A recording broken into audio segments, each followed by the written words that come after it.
Okay, well, good evening. Thank you for coming to tonight's program, The Salem Witchcraft Trials, What Really Happened, with our guest speaker, Justice Dennis J. Curran. Justice Curran served as a Massachusetts trial judge for 15 years, where he received 4 statewide awards for judicial excellence. He has lectured extensively before historical societies, educational organizations, and fellow judges. Thank you and welcome to Justice Curran. Thank you very much.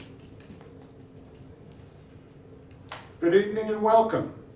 These were troubled times. People were sick, their neighbors were fearful. Should they isolate the afflicted? No one wanted to be near the sick for fear of catching their illness. And fear was on everyone's tongue and on their mind. People were talking about it all the time and everywhere. Politicians offered no answers, and there were few people in which the public could trust. All this left people with a sense of anxiety and confusion. And as cities and towns neared hysteria, irrational behavior became the norm. The terror was arbitrary. No one considered themselves safe. Society was shaken to the core. Am I describing the societal reaction to COVID-19? Not at all. I'm describing Salem in Massachusetts, 1692. Human nature changes little, whether it be 1692 Salem or in March or April 2020. Do you remember those days? Eleanor Roosevelt once said, "Learn from the mistakes of others. You can't live long enough to make them all yourself." And the primary accuser of witches said in 1693, and she helped start this shameful time in human history, "Who will forgive us? Who will forgive us?" Let's start by exposing 5 myths about the Salem Witchcraft Trials. Myth number 1. The convicted witches were burned at the stake. No one was burned. Historically, witches were burned in France and hanged in England, and with but one exception, all of those convicted in Salem were hanged. The exception was Giles Corey, an old farmer who was crushed to death. Myth number 2, the victims were all women. Now, there can be no doubt that the witch hunts that occurred in the 1400s and 1500s Europe targeted women almost exclusively. But Salem was different. Of the 19 people hanged in Salem, 4 were men, including a carpenter and a 42-year-old Harvard-educated minister. The accused were a motley group of the richest of Salem's merchants to the wife of a blind farmer. Myth number 3, the panic all took place in Salem, Massachusetts. Actually, it began in Danvers. And the most severely affected town was actually Andover, Massachusetts, about 15 miles from Salem. In Andover, 1 in 10 people was accused of being a witch. 1 in 10. The accusations spread throughout the Massachusetts Bay Colony and involved 24 different towns, including Amesbury, Ipswich, Gloucester, Salisbury, and Topsfield. Salem's main contribution was that was where the trials took place. Myth number 4, superstition was the driving force. Actually, misguided religiosity was the driving force. It was those who believed most fervently in the Bible who also believed in witchcraft. Ministers and public officials read and studied witchcraft literature. They thought they were acting out of reason. Massachusetts in 1692 was highly literate, and the book with which most people were familiar was the Bible. literacy and piety played greater roles in the crisis than did ignorance and superstition. Myth number 5, ergot poisoning from rye bread was to blame for the witchcraft trials. Now, this is an interesting and provocative theory that actually emerged in 1976, that a contaminated supply of rye introduced ergot poisoning in Salem, causing convulsions and hallucinations. You see, if we can blame the rye, we can exonerate everyone else. We might have a diagnosis to explain the accused who complained of prickling skin, flinging themselves across a room, crashing to the floor, or falling into a trance.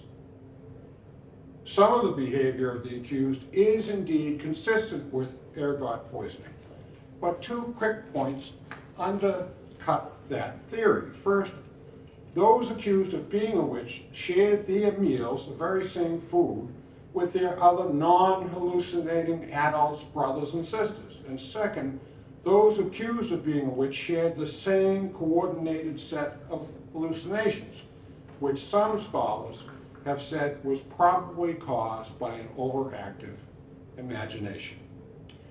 It's highly unlikely that many of the accused had exactly the same set of hallucinations. There are many other reasons to discount ergot poisoning, which I'll address a little later. Suffice it to say, however, that this theory offers a simple explanation for a host of oddities and allows us to shift blame from people to an inanimate object, and it gives us a tidy answer to resolve a centuries-old mystery. But life is not so simple. So let's return in time to the Salem of the 17th century. This part of the country had been barely 60 years old. Think of it. This is a new country. There was wilderness all about. Farm settlers lived an isolated existence and were probably pretty lonely. It was a hard life and not for the faint of heart. And this is the stock from which our independent New England heritage is derived. To their credit, these were a hardy people. The elements, as we all know from New England winters, were much too cruel to permit them to survive otherwise. So let's introduce the characters in this evening's story.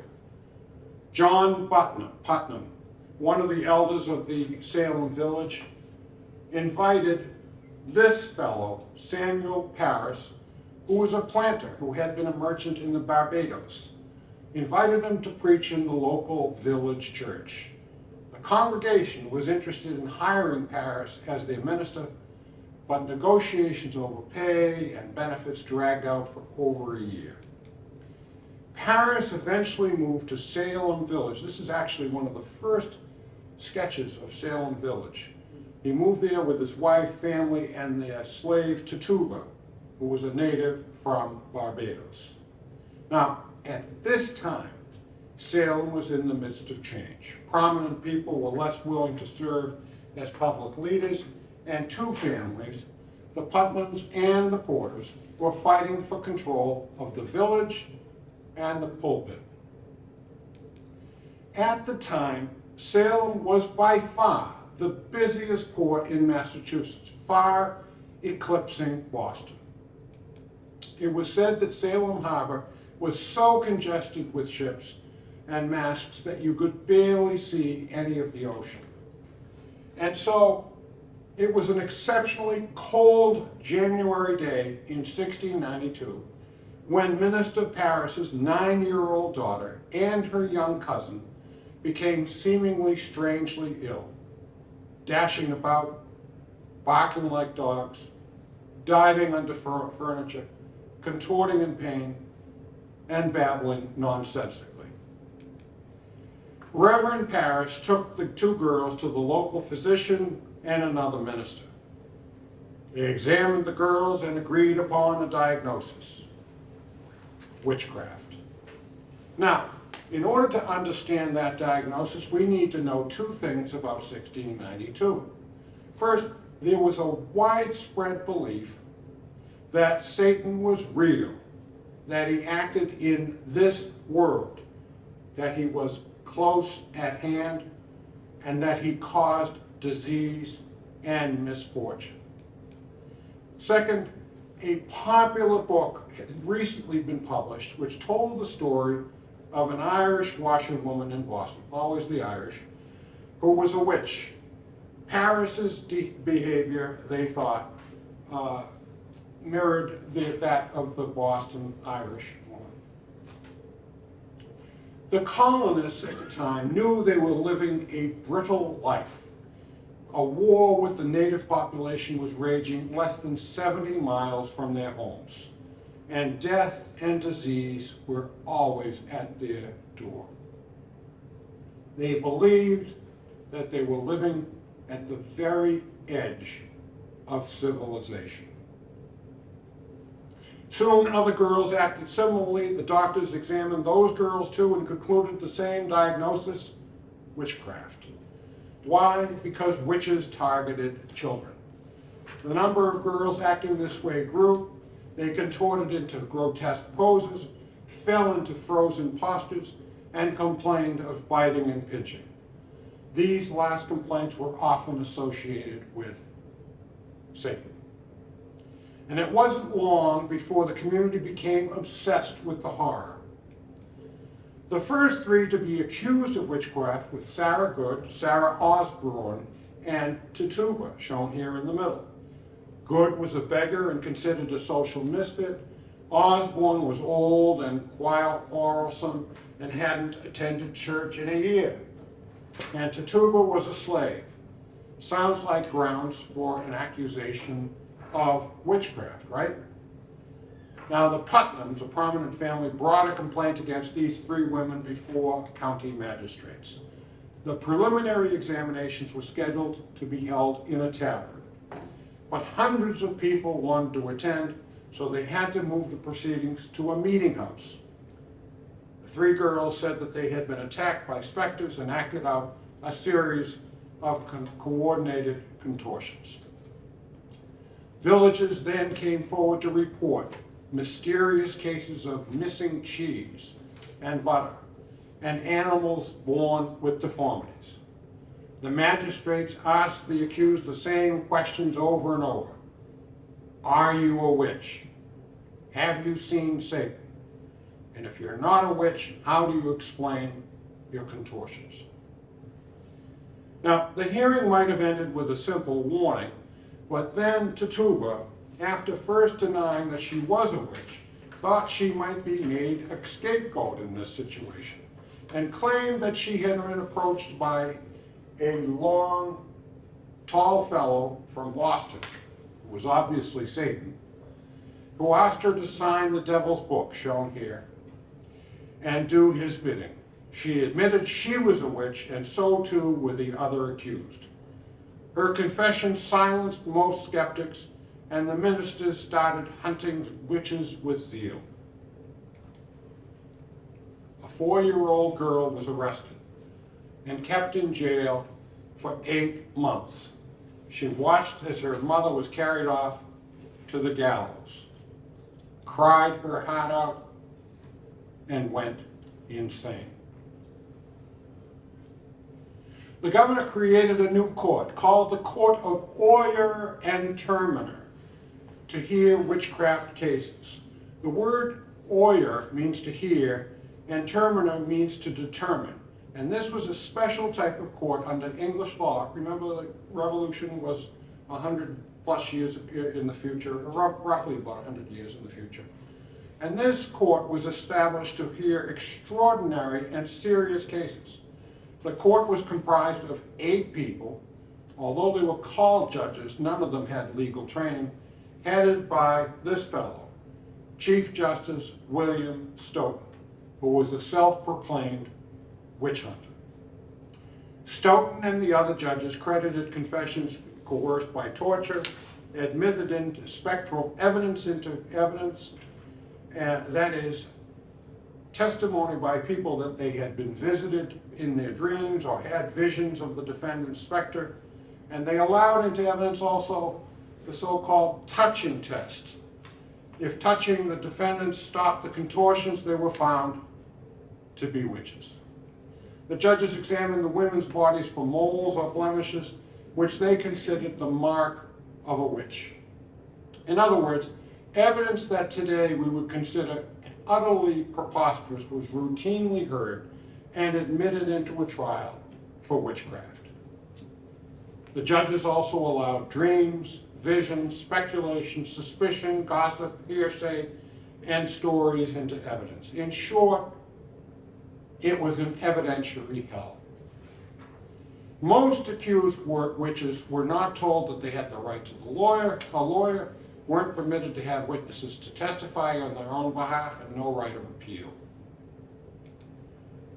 They were permitted to speak for themselves and had the right to produce evidence and cross-examine their accusers. The first accused to be tried was a 60-year-old woman who owned a tavern. Her crime was that she allowed her patrons to drink cider ale and play shuffleboard on the Sabbath. She was also critical of her neighbors, all indicia of witchcraft, no doubt. And she was slow to pay her bills, like most Americans, actually. The court heard bizarre evidence and based on that convicted her. One of the 8 judges, Nathaniel Saltonstall, was aghast at the guilty verdict and immediately resigned from the court. And the woman was carted off to the gallows and hanged. Within a few months, the number of accused witches surged to more than 200. They varied in age from 4 to 71. They were usually, at first, social outcasts, but later included church members.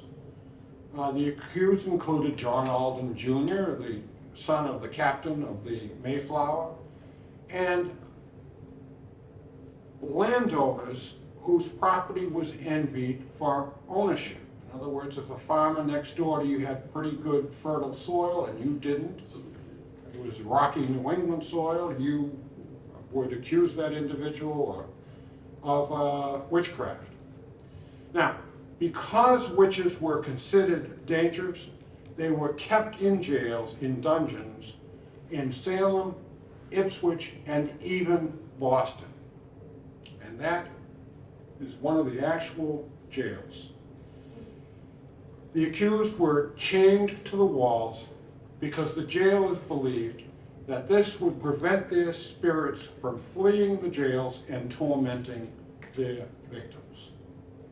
The accused were preliminarily questioned by a judge in front of a jury, which decided whether to indict or charge the person. And if indicted, the accused had to decide right then and there whether to plead guilty or not guilty. Those who confessed to being a witch were sometimes spared the gallows, and they, in turn, testified against the others. Now, in the summer of 1692, remember this all began on a cold January day in the winter of 1692. In the summer, the pace of trials picked up, and many of the early accused were social outcasts, but with time, the net widened.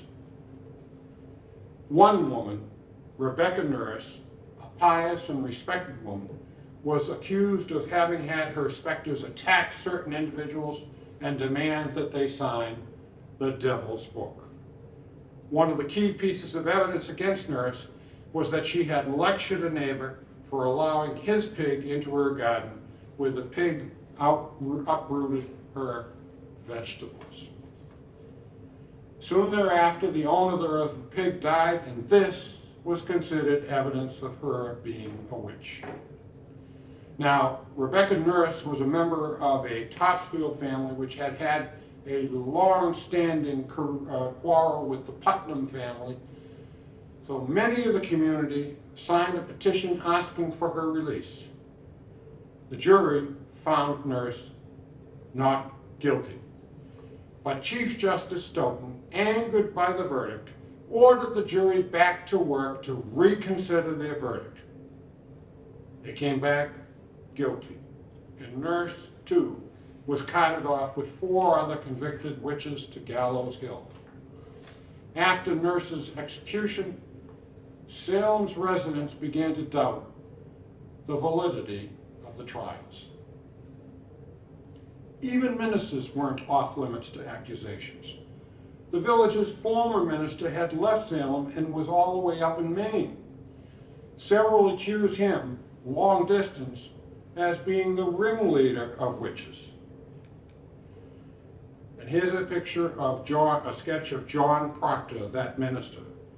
At his execution, he recited the Lord's Prayer perfectly, which witches were considered incapable of doing. The crowd was greatly moved. However, Cotton Mather intervened and told the crowd that the defendant minister had had his day in court and ought to be hanged. He was. In the fall of that fateful year, Salem's lust for blood was ebbing. People wondered how so many respectable people could be guilty. The clergy and other educated people began to end this witch hunting hysteria. Increase Mather, father of Cotton Mather, published Cases of Conscience, which urged the court to exclude spectral evidence. And Mather's work was presented to Governor Phipps, shown here, who ordered the exclusion of spectral evidence and the touching test, and increased the burden of proof on the government to prove its case by clear and convincing evidence. And of course, it didn't help the witch hunters' case that they had actually accused the governor, Governor Phipps's wife, Anne, of being a witch. The governor disbanded the court of Oyer and Terminer, and the 52 remaining defendants were tried in a new court, the Superior Court of Judicature, court in which I served, now called the Superior Court. Most of the prisoners were found not guilty or released due to a lack of evidence. Those who were found guilty were pardoned, and the last few prisoners were released by the governor several months later. During this debacle, 29 people were convicted of witchcraft, 19 of which were executed. 1 man was tortured to death, and 2 more died awaiting their trial. A period of atonement began in Salem. One of the judges issued a public confession of guilt and an apology. Several jurors admitted that they were mistaken in their judgment.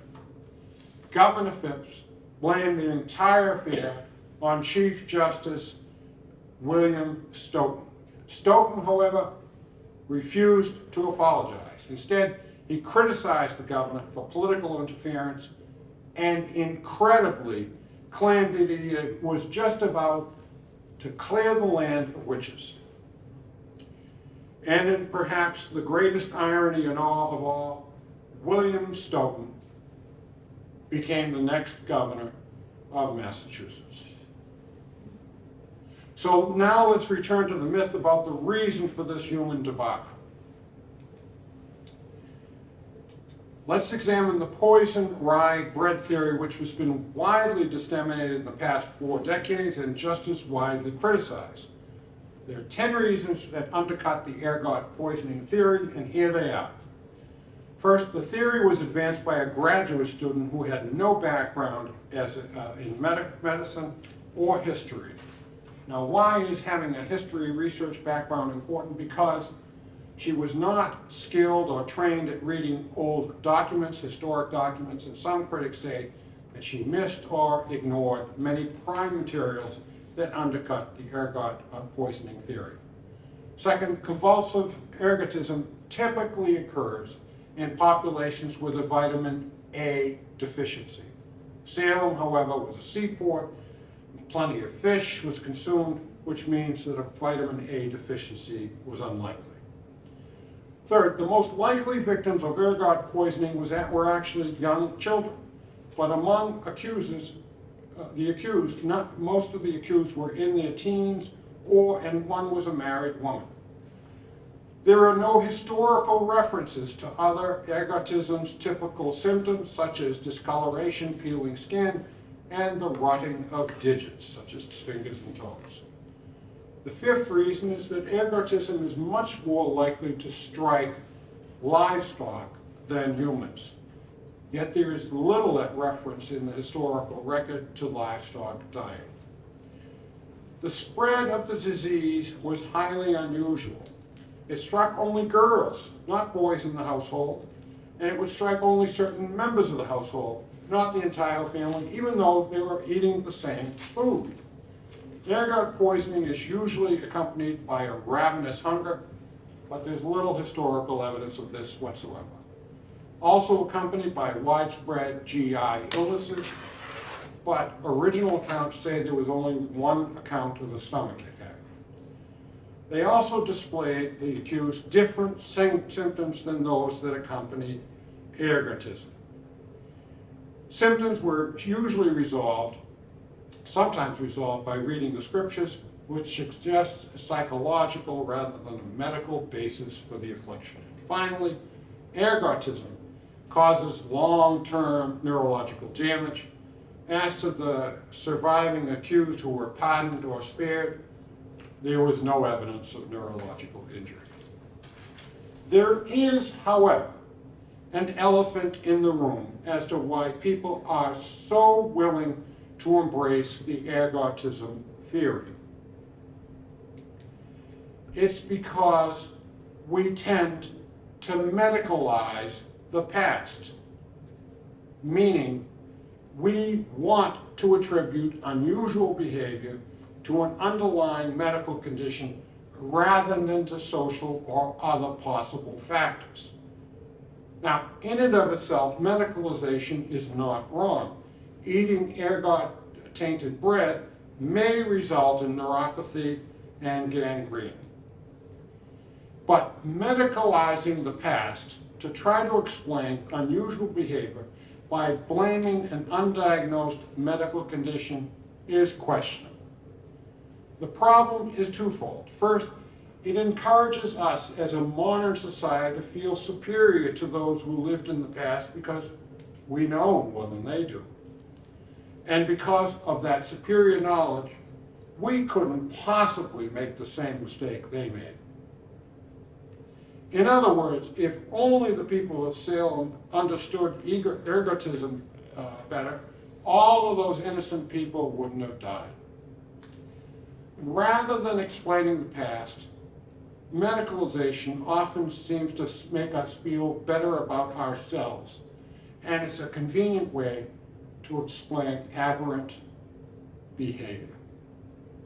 And secondly, assuming that what we say happened in Salem was because of a medical condition, that does not explain why only some girls made the accusations, why the girls focused their accusation on certain people like older women rather than healthy young men, and why town officials regarded these issues as so necessary as to convene a special court to resolve, and public executions were necessary.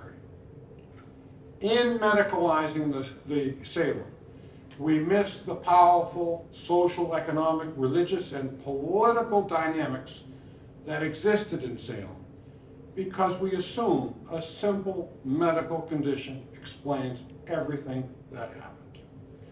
Nearly all historians who have studied the witch trials agree that the underlying issues were social and not physiological.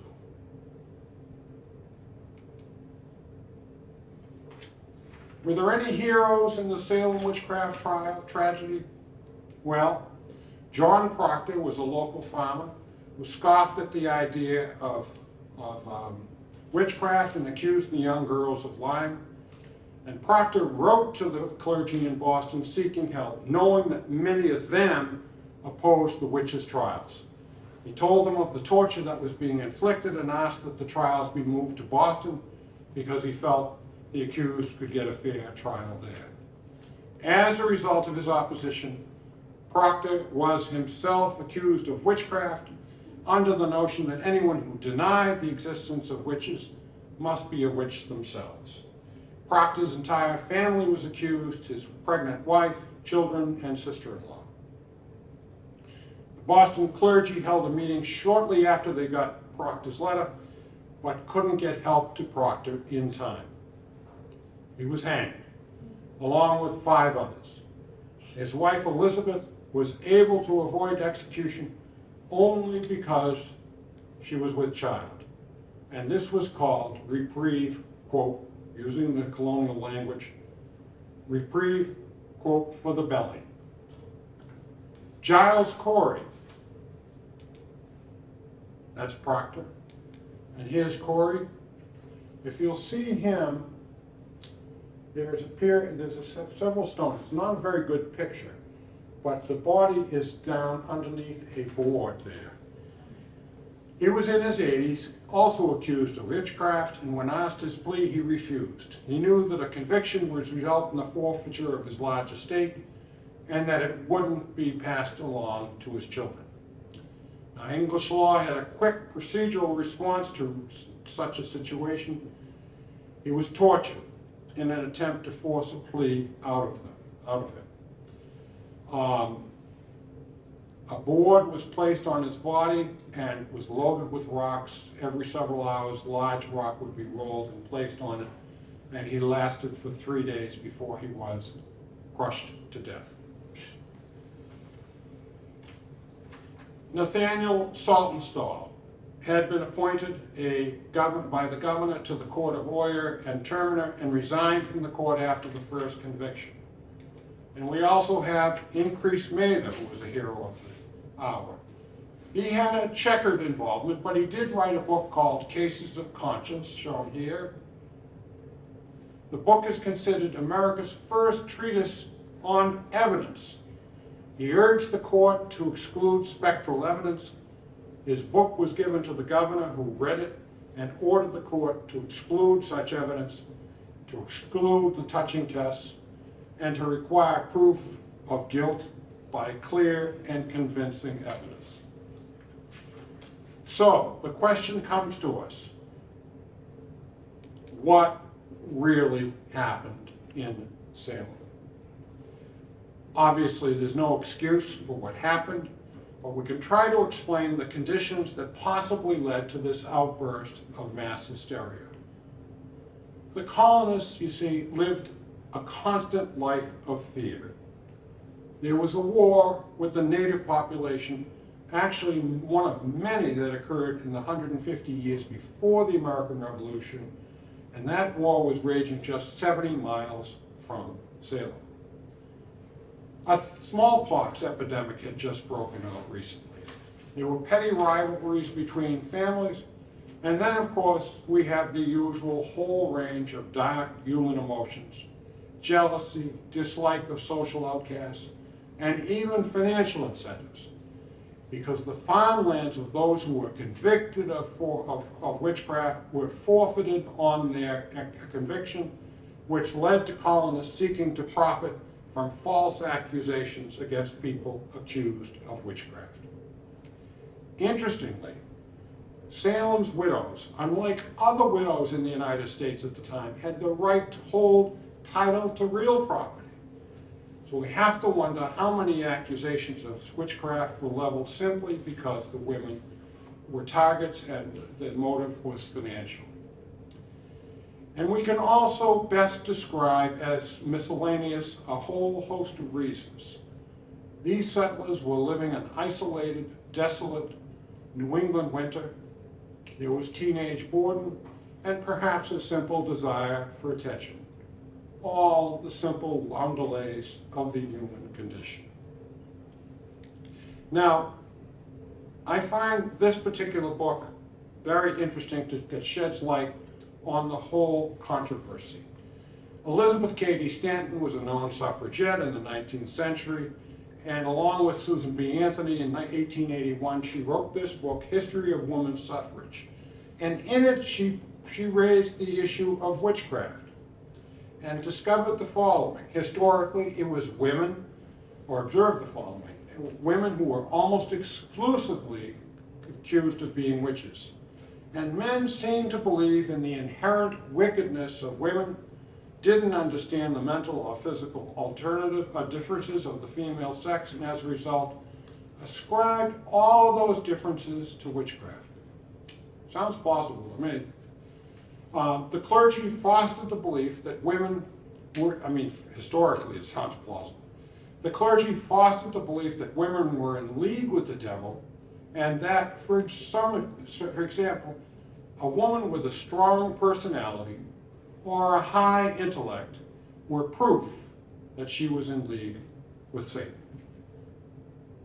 Modern scholars have also found that those most frequently accused were female inheritors, meaning a woman who ran a successful business, or an unmarried woman, or a woman who hadn't born a son during her child-rearing years. And finally, witch hunting may have affirmed male authority at a time when women were asserting some independence, such as women without husbands or brothers who would inherit property.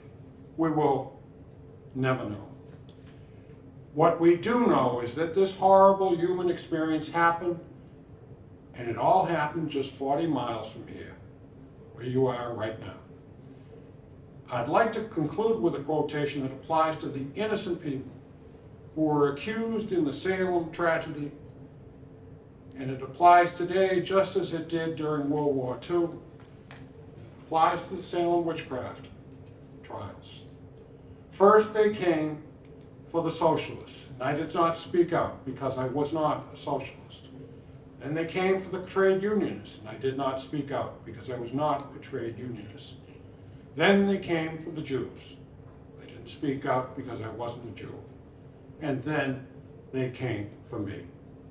And there was no one left to speak for me. And finally, I leave you on a lighter note. I happen to like this. The lawyers advising the witch on trial. Remember, you're on trial for witchcraft, so try not to cackle and lose the hat. And here, of course, is perhaps the most famous witch of all, Margaret Hamilton, who went to Smith, by the way. And finally, here is our most beloved television witch, Elizabeth Montgomery.